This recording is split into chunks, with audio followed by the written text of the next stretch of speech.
بسم اللہ الرحمن الرحیم۔ عزیز طلبہ، آج ہم مضمون کریں گے وقت کی پابندی کے عنوان پر۔ جیسے کہ بار بار یہ بتایا جاتا ہے، مضمون کو ہم 3 حصوں میں تقسیم کرتے ہیں: ابتدائیہ، نصف مضمون اور اختتام۔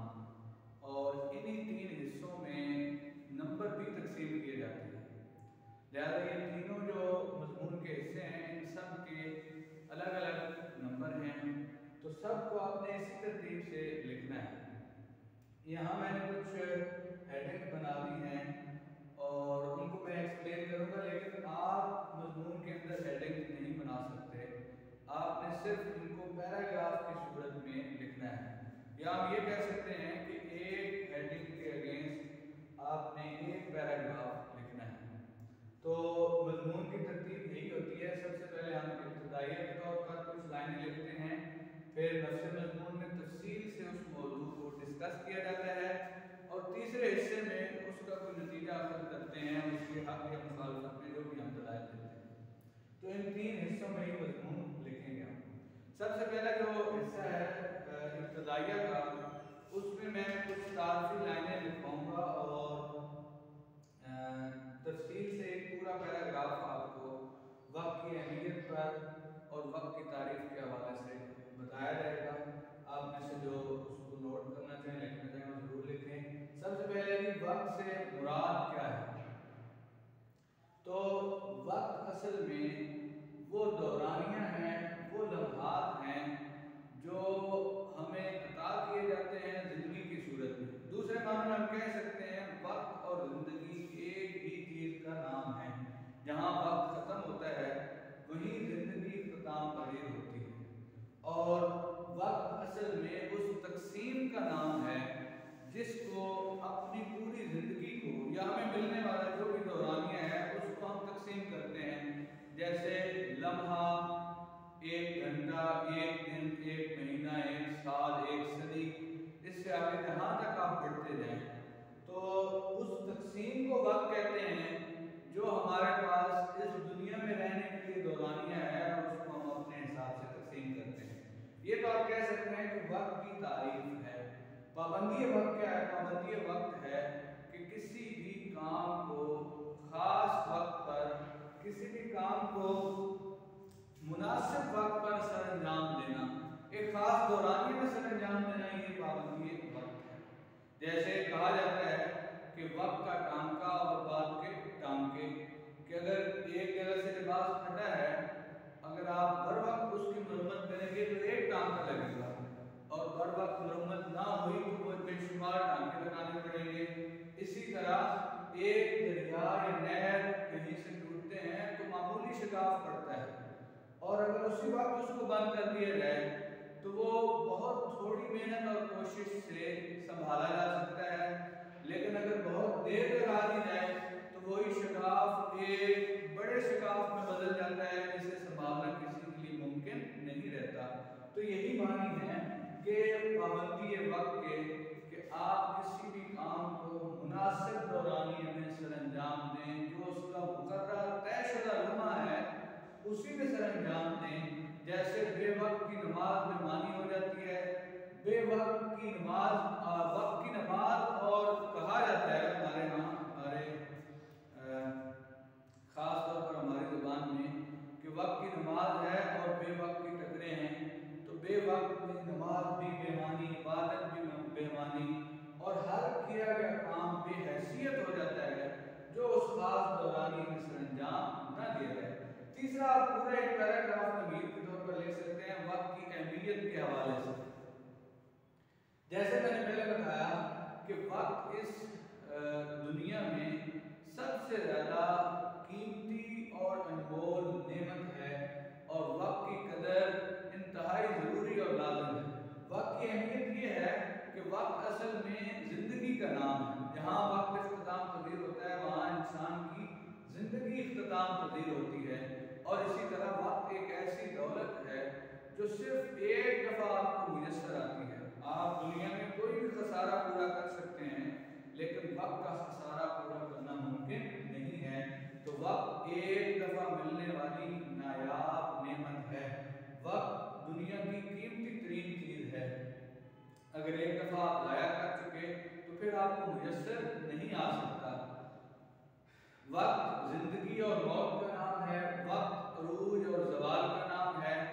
وقت جو ہے وہ ہماری چیزوں کو ہم سے چھینتا بھی ہے اور ہمیں عطا بھی کرتا ہے. وقت خوش قسمتی کا نام بھی ہے اور بد قسمتی کا نام بھی ہے. لہذا وقت اس کائنات کی اہم ترین اور بنیادی ترین چیز ہے. جس کا وقت ہے اس کے پاس عروج ہے. جس کا وقت اختتام پذیر ہو چکا وہ شخص بھی اختتام پذیر ہو چکا. نبی کریم صلی اللہ علیہ وسلم نے وقت کو ایک تلوار قرار دیا ہے جو ہمیشہ کاٹتی ہوئی دکھائی دیتی ہے. کہیں ہماری قسمت کو کاٹتی ہے, کہیں ہمارے اندھیروں کو کاٹتی ہے, کہیں ہماری بدقسمتی کو کاٹتی ہوئی دکھائی دیتی ہے. لہذا وقت کو ایک تلوار قرار دیا ہے نبی کریم صلی اللہ علیہ وسلم نے. تو یہ وقت کی اہمیت کے حوالے سے ہماری بات ہوگی. مختصر سا دوامی اسی میں ہم نے یہ سارا کچھ کرنا ہے. لہذا میں آگے بڑھتا ہوں اور تھوڑی تھوڑی بات جتنے عنوانات دیے گئے ہیں, جتنی یہاں پر ہیڈنگ دی ہیں, ان سب پر بات کرتے چلے جاتے ہیں. یہاں ابتدائی پیراگراف دیکھنے کے بعد ہم یہاں پر آ جائیں گے نفس مضمون پر. اور نفس مضمون میں سب سے پہلی بات ہے اصول فطرت. پوری کائنات پر اگر آپ غور کریں گے تو ہر ایک چیز ایک نظم و ضبط کے ساتھ, وقت کی پابندی کے ساتھ آپ کو چلتی ہوئی دکھائی دے گی.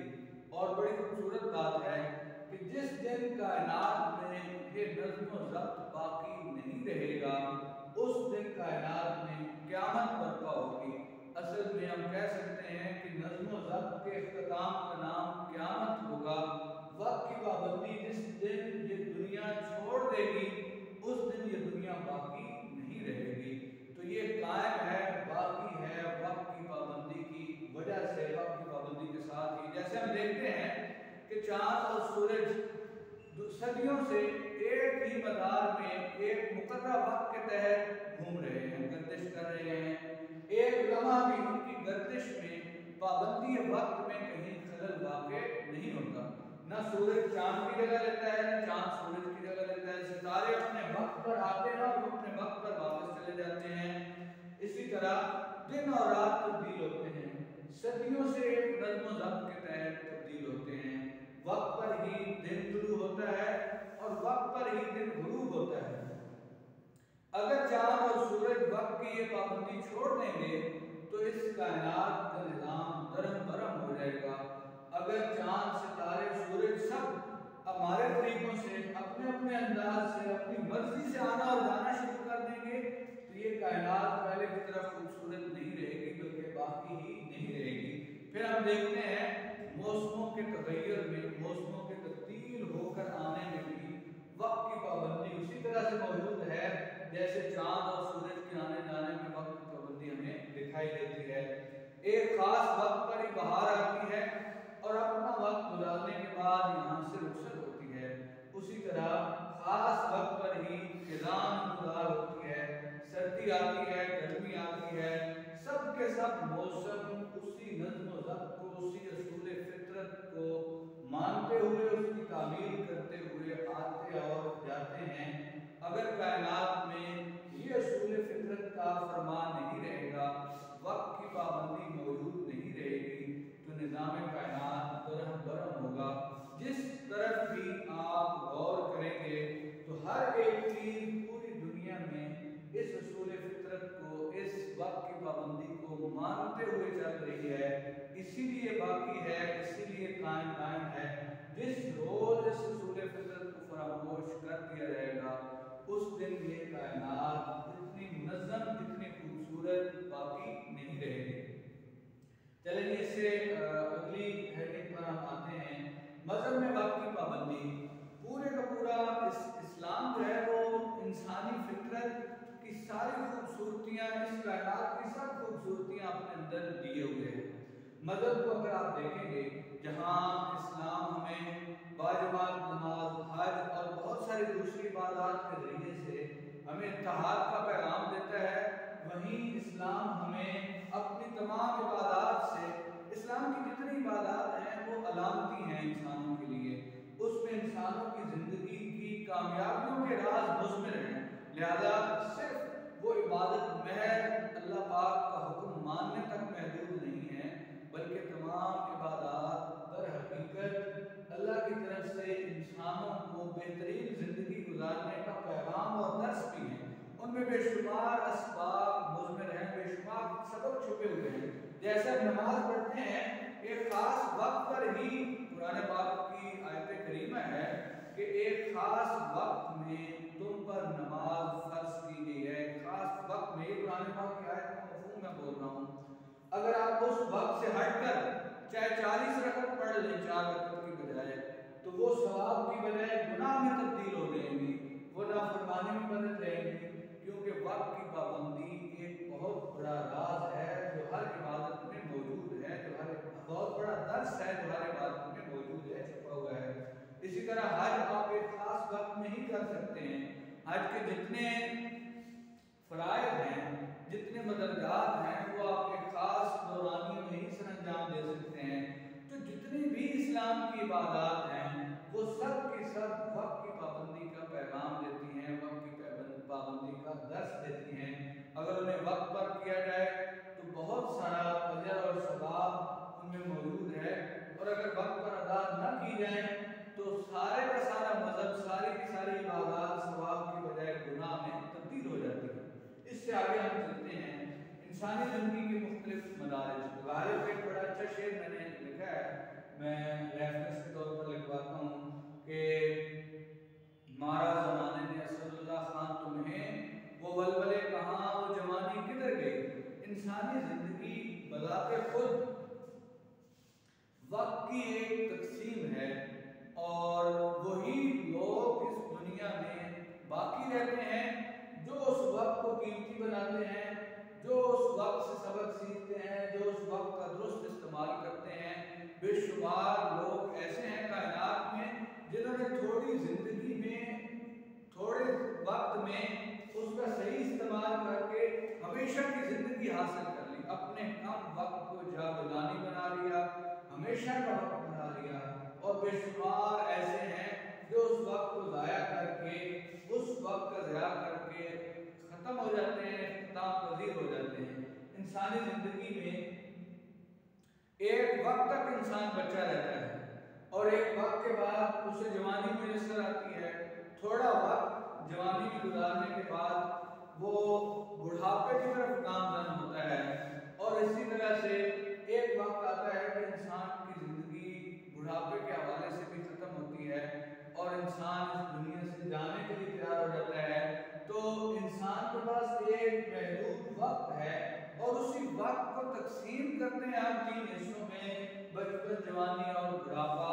اور تینوں جو مرحلے ہیں، تینوں جو نظریات ہیں، ان کی اپنی اپنی ذمہ داری ہے، اپنا اپنا بہترین استعمال ہے۔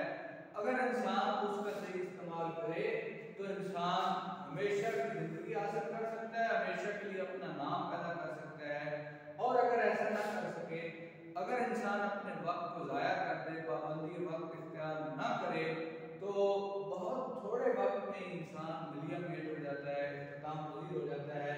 جیسے وقت اتنی قیمتی اور نایاب چیز ہے کہ سکندر جیسے عظیم بادشاہ نے مرتے وقت کہا تھا کہ مجھ سے کوئی میری سلطنت لے لے اور اس کے بدلے چند لمحے زندگی کے مجھے عطا کرے۔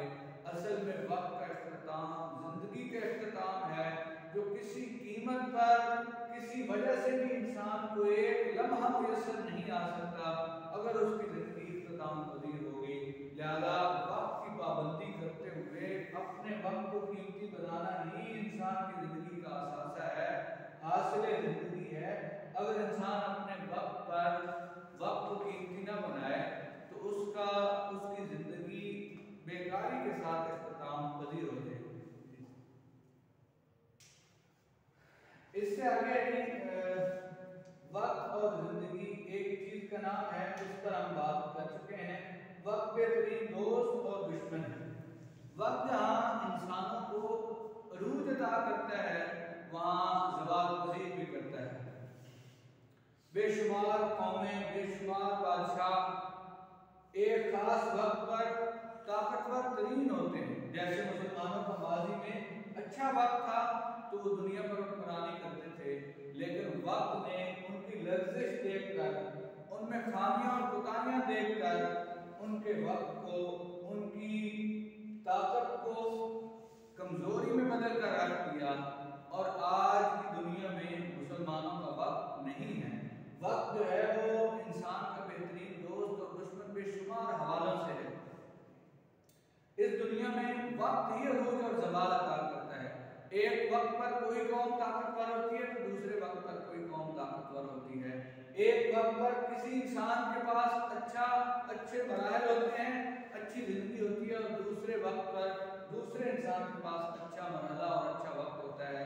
پھر مذہبی حوالے سے اگر دیکھا جائے تو وہاں بھی انسان وقت کا غلام بنا ہوا دکھائی دیتا ہے، کہ اگر انسان اپنے دنیا میں موجود جو اسے محدود وقت دیا گیا ہے اسے قیمتی بنائے، اس میں عبادات سے انجام دے، اللہ کے احکامات کو مانے، تو وہ ہمیشہ کے وقت کو اپنے لیے خرید لے گا، آخرت کی پوری زندگی اس کے نام کر دی جائے گی۔ اور اگر وہ دنیا میں موجود وقت کو ضائع کر دے تو ہمیشہ کی زندگی میں اس کا کوئی حصہ باقی نہیں رہے گا۔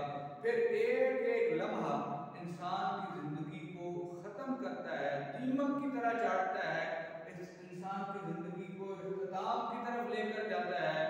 لہذا ایک ایک لمحہ انسان کا جو ہے وہ جہاں دوست ہے اس کا ساتھ نبھا رہا ہے، وہاں اس کے ساتھ دشمنی کرتا ہوا بھی دکھائی دیتا ہے، کہ اس دنیا میں اس کی زندگی اختتام کی طرف بڑھتی ہے، ختم ہوتی چلی جاتی ہے۔ جیسے بڑا خوبصورت شعر ہے کہ زندگی نام رکھ دیا کسی نے، موت کا انتظار ہے دنیا، اسی لیے وقت کو بہترین دوست اور دشمن کہا گیا ہے۔ قرآن پاک میں ایک اور جگہ کہا گیا ہے کہ ہم دنوں کو لوگوں کے درمیان پھیرتے رہتے ہیں۔ وہ اصل میں دنوں کی بجائے آپ وقت کہہ سکتے ہیں کہ اللہ پاک وقت کو انسانوں کے درمیان تبدیل کرتے رہتے ہیں، پھیرتے رہتے ہیں۔ وقت کسی کے پاس موجود نہیں رہتا، لہذا جو وقت آپ کے پاس موجود ہے اسے نایاب، اہم اور قیمتی سمجھتے ہوئے اس کا بہترین استعمال کرنا ہی انسان کی زندگی کا مقصود ہے، انسان کی زندگی کا حاصل ہے۔ آخر میں ہم چلتے ہیں، کسان اور فوج کی بہترین مثالیں ہیں انسان کی زندگی میں۔ جیسے کسان اگر بے موسمی فصلیں بوئے گا، ایک وقت پر فصل نہیں بوئے گا تو اس کی وہ فصل کبھی بھی بارآور ثابت نہیں ہو سکتی۔ اس کے لیے لازم ہے کہ وہ وقت پر فصل بوئے، وقت پر پانی دے، اس کا خیال رکھے اور وقت پر اس فصل کو کاٹے، پھر ہی اس سے کچھ حاصل کر سکتا ہے۔ فوج کی پوری کا پورا جو نظام ہے، ترتیب ہے، وہ وقت کی پابندی پر قائم ہے۔ اگر فوج بھی کاہل اور سست ہوگی اور وقت کی پابندی کا خیال نہیں رکھے گی تو آہستہ آہستہ وہ دنیا کی بدترین فوجوں میں شمار ہونے لگے گی۔ فوج کا پوری مضبوطی، پورا احکام اسی پر چھپا ہوا ہے کہ وہ وقت پابندی کا خیال رکھیں، ایک نظم و ضبط کے ساتھ، ایک ترتیب کے ساتھ چلتے جائیں۔ اس لیے فوج کو بہترین اور منظم ادارہ سمجھا جاتا ہے کہ اس میں وقت کی پابندی